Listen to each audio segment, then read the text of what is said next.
Movie ತುಂಬ ಚೆನ್ನಾಗಿದೆ. ಎಲ್ಲರೂ ಬಂದು ಮೂವಿ ನೋಡಿ. ನಾನು ನಂದು ಅವ್ರ ಕತೆ ಇವ್ರ ಕತೆ ಅಲ್ಲೇನಾಗ್ತಿದೆ ಇಲ್ಲೇನಾಗ್ತಿದೆ ಎಲ್ಲದನ್ನು ಬಿಟ್ಬಿಟ್ಟು ನಾನೇನು ಅಂತ ತಿಳ್ಕೊಬೇಕಂದ್ರೆ ಬಂದು ಎಲ್ಲರೂ ಮೂವಿ ನೋಡಿ. ಮೂವಿ ತುಂಬ ಚೆನ್ನಾಗಿದೆ. ಓಕೆ, ಯೂಶಲಿ ಸಿನಿಮಾಗಳಿಗೆ ಕೆಲಸ ಮಾಡಿದ್ದೀವಿ ಅಂತಂತಲ್ಲ, ಈ ಥರ ಸಿನಿಮಾಗಳಿಗೆ ಕೆಲಸ ಮಾಡಿದ್ರೆ ಈ ಥರ ರೆಸ್ಪಾನ್ಸ್ ಸಿಕ್ಕಾಗ ಜನರು ತುಂಬ ರಿಯಾಲಿಟಿಗೆ ಹತ್ತಿರ ಆದಾಗ ಸಿಗುವಂಥ ರೆಸ್ಪಾನ್ಸ್ ನೋಡ್ತೀರಿ, ಇದು ಹೇಗೆ ಫೀಲ್ ಆಗುತ್ತೆ, ಹೇಗೆ ಎನರ್ಜಿ ಕೊಡ್ತೀವಿ?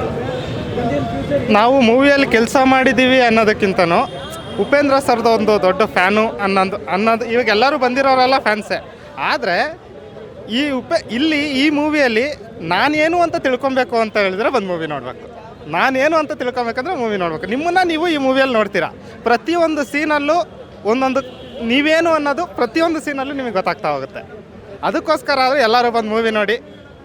ಅದೇ ಸರ್, ಇವ್ರು ಹೇಳ್ದಂಗೆ ಅದೇ ನಾವೇನಂತ ಅರ್ಥ ಆಗಬೇಕಂದ್ರೆ ಮೂವಿ ನೋಡಲೇಬೇಕು. ತುಂಬ ಕ್ಲಿಯರಾಗಿ ಅರ್ಥ ಮಾಡಿಸಿದ್ದಾರೆ ಆ್ಯಕ್ಚುಲಿ ಈ ಸಲ. ಅಂದರೆ ಜನರಲ್ಲಿ ಹೇಳ್ತಾರೆ ಉಪ್ಪಿ ಸರ್ ಫಿಲ್ಮ್ ಜಲ್ದಿ ಅರ್ಥ ಆಗಲ್ಲ ಒಂದು ಸಲಕ್ಕೆ ಅಂತ. ಬಟ್ ತುಂಬ ಕ್ಲಿಯರಾಗಿ ನಾವು ಫೋಕಸ್ ಮಾಡಿ ನೋಡಿದ್ರೆ ಅಲ್ಲಿ ಏನು ಫೋಕಸ್ ಇದೆ ಅಂತ ಅರ್ಥ ಆಗುತ್ತೆ ಆ್ಯಕ್ಚುಲಿ. ಸೊ ಅದ್ರ ಜೊತೆಗೆ ನಾವು ಈ ಫಿಲ್ಮ್ ವರ್ಕ್ ಮಾಡಿರೋದು ತುಂಬ ಖುಷಿ ಆಗ್ತಿದೆ ಆ್ಯಕ್ಚುಲಿ. ಜೊತೆಗೆ ಅಂದರೆ ಜನ ಥಿಯೇಟ್ರಲ್ಲಿ ಸೀನ್ ಟು ಸೀನ್ ಲಿಂಕ್ ಆಗಿ ಅದನ್ನು ಫೀಲ್ ಮಾಡೋದಕ್ಕೂ ಎಸ್ ಗುರು ಇದು ಬೇಕಿತ್ತು ಅಂತ ಬೈ ಹಾರ್ಟ್ ರಿಯಾಕ್ಟ್ ಮಾಡೋದಕ್ಕೂ ತುಂಬ ವ್ಯತ್ಯಾಸ ಇದೆ. ಆ ಥರ ತುಂಬ ಆಯ್ತು ಇಲ್ಲಿ. ಹೌದೌದು, ತುಂಬ ಆಗಿದೆ. ಇಡೀ ಸಿನಿಮಾನ ಆ್ಯಕ್ಚುಲಿ ಸ್ಲಿಪ್ಪರ್ ಶಾಟ್ ಅಂತಾರಲ್ಲ, ಹಾಗೆ ಮಕ್ಕ ಕೊಡ್ದಂಗಿದೆ ಪ್ರತಿಯೊಂದು ಡೈಲಾಗ್ ಕೂಡ. ಬಟ್ ಆದರೂ ಏನು ಮಾಡೋಕ್ಕಾಗಲ್ಲ, ಅದು ಅದೇ ರಿಯಾಲಿಟಿ, ಅದನ್ನು ಅಕ್ಸೆಪ್ಟ್ ಮಾಡ್ಕೊಳ್ಳೇಬೇಕು ನಾವು ಆ್ಯಕ್ಚುಲಿ. ಅದಕ್ಕೆ ರಿಯಲ್ ಸ್ಟಾರ್ ಅಂತ ಅವ್ರನ್ನ ಕರೆಯೋದು ನಾವು. ಈ ಥರ ರೆಸ್ಪಾನ್ಸ್ ನೋಡಿದಾಗ ಅಂದರೆ ಯೂಶಲಿ ನಾವು ಮಾತಾಡ್ತಾ ಇರ್ತೀವಿ ಸಿನಿಮಾಗಳು ಗೆಲ್ಲಬೇಕು, ಚೆನ್ನಾಗಿ ಹೋಗಬೇಕು ಅಂತ. ಈ ಥರದ್ದು ನೋಡಿದಾಗ ಕೆಲಸಗಳು ತುಂಬ ದೊಡ್ಡ ಮಟ್ಟಿಗೆ ರೀಚ್ ಆಗಿರುತ್ತೆ. ಹೌದೌದು. ಇದನ್ನು ಹೇಗೆ ಕನ್ವೆ ಮಾಡ್ತೀರಿ ಉಪ್ಪಿ ಸರ್ಗೆ? ಉಪ್ಪಿ ಸರ್ ಕನ್ವೆ ಮಾಡೋದೇನಿಲ್ಲ ಸರ್. ಅಂದರೆ ಅವರು ಜನಕ್ಕೆ ಕನ್ವೆ ಆಗಕ್ಕಂತ ಬಿಟ್ಟಿದ್ದಾರೆ ಆ್ಯಕ್ಚುಲಿ. ಅವ್ರಿಗೆ ಕನ್ವೆ ಆಗೋದಿಲ್ಲ. ಅವ್ರಿಗೆ ಆಲ್ರೆಡಿ ಆಗಿರೋದ್ರಿಂದನೇ ಅವರು ಪ್ರಜಾಕಿ ಆಗಲಿ ಇನ್ನೊಂದಾಗಲಿ ಸ್ಟಾರ್ಟ್ ಮಾಡ್ಕೊಂಡಿರೋದು. ಜನಕ್ಕೆ ಕನ್ವೆ ಆಗಬೇಕು. ಅವ್ರು ಏನು ಹೇಳಕ್ಕೆ ಹೊರಟಿದ್ದಾರೆ ಸಿನಿಮಾ, ಆ ಮೆಸೇಜ್ ಏನಿದೆ ಅದು ಜನಕ್ಕೆ ಕನ್ವೆ ಆಗಬೇಕು ಅಷ್ಟೇ ಆ್ಯಕ್ಚುಲಿ. ಹಾಯ್ ಸರ್, ನಾವು VFX ಟೀಮಿಂದ ಈ ಫಿಲಮ್ ರಿಲೀಸ್ ಆಗಿರೋದು ತುಂಬ ಖುಷಿ. ಚೆನ್ನಾಗಿದೆ, ತುಂಬ ಪರ್ಫೆಕ್ಟಾಗಿ ಬಂದಿದೆ, ಚೆನ್ನಾಗಿ ಬಂದಿದೆ ಫಿಲಮ್ಮು.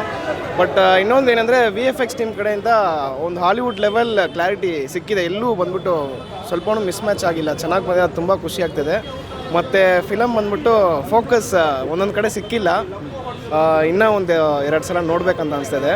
ಬಟ್ ಲೈಫಲ್ಲಿ ಏನು ಇಂಪಾರ್ಟೆಂಟ್ ಅನ್ನೋದ್ರ ಬಗ್ಗೆ ಒಂದು ಇಂಪಾರ್ಟೆನ್ಸ್ ಕೊಟ್ಟಿರೋ ಥರ, ಒಂಚೂರು ಕೊಟ್ಟಿರೋ ಥರ ಅನಿಸ್ತದೆ. ಮೇ ಬಿ ಪಾರ್ಟ್ 2 ಬರುತ್ತಾ ಇಲ್ಲ ಏನು ಬರಲ್ವಾ ಅದೆಲ್ಲ ಅವ್ರಿಗೆ ಗೊತ್ತು ಇವಾಗ.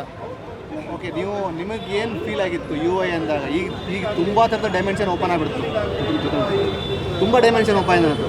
But when you are working for that UI ಅಂತ ನಿಮಗೆಲ್ಲ ಏನು ಫೀಲ್ ಆಗ್ತಾ ಇತ್ತು? ಲೈಕ್ ಅದೇ ಎಲ್ಲರಿಗೂ ಒಂದೊಂದು ಪರ್ಸ್ಪೆಕ್ಟಿವ್ ಇತ್ತು ಸರ್. ಇವಾಗ ಇದೇ ಅಂತ ಪರ್ಫೆಕ್ಟಾಗಿ ಅವರು ಯಾವುದು ಮೆನ್ಷನ್ ಮಾಡಿಲ್ಲ. ಎಲ್ಲ ವಿಷಯಗಳನ್ನು ಜನರಲಾಗೇ ಹೇಳಿದ್ದಾರೆ. ಬಟ್ ಒಂದು ಕ್ವಶನ್ ಮಾರ್ಕ್ ಬಿಟ್ಟಿರೋ ಥರನೇ ಹೇಳಿದ್ದಾರೆ.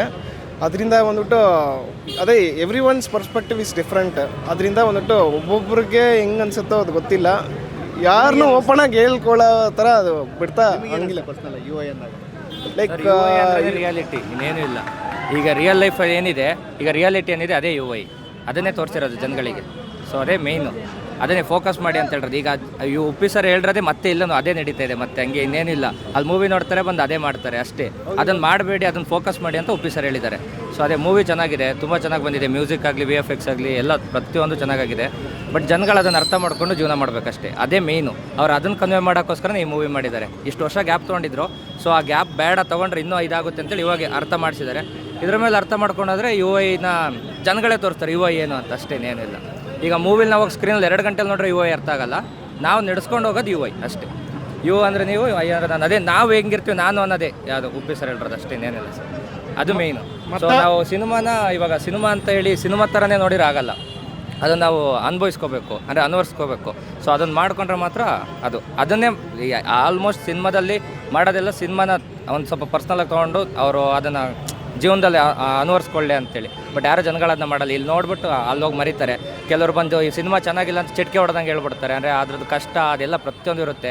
ಪೈರಸಿ ಮಾಡ್ತಾರೆ, ಅದೆಲ್ಲ ಮಾಡ್ತಾರೆ. ಬಟ್ ಈಗ ಜನ ಇಲ್ಲಿ ಪ್ರಪಂಚ ಏನು ನಡೀತಿದೆ ಅದನ್ನೇ ತೋರಿಸಿರೋದು. ಸೊ ಅದೇ UI ವರ್ಲ್ಡ್ ಅದೇ.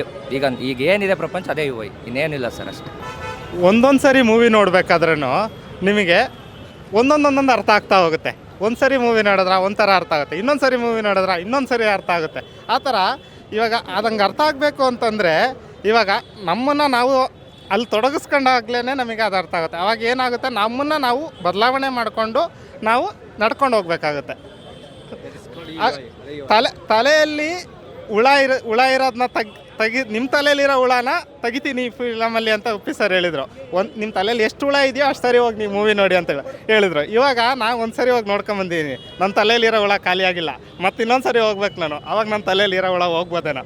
ಯಾವ ಮೂವಿಗೂ ನೀವು ಪದೇ ಪದೇ ಹೋಗ್ಬೇಕು ಅನ್ಸಲ್ಲ, ಇದನ್ನು ಕ್ಲಿಯರ್ ಮಾಡ್ಕೋಬೇಕು ಅಂತ ಉಪ್ಪಿ ಸರ್ ಮೂವಿಗೆ ಹೋಗ್ಬೇಕು ಅಂತ ಅನ್ಸುತ್ತೆ. ಅಂದರೆ ಅವ್ರು ಅಷ್ಟು ಹುಳ ಹಾಕ್ತಾರೆ ಮತ್ತು ಅದನ್ನ ಕ್ಲಿಯರ್ ಮಾಡ್ಕೊಳ್ಳಿ ಅಂತ ಹೇಳ್ತಾರೆ.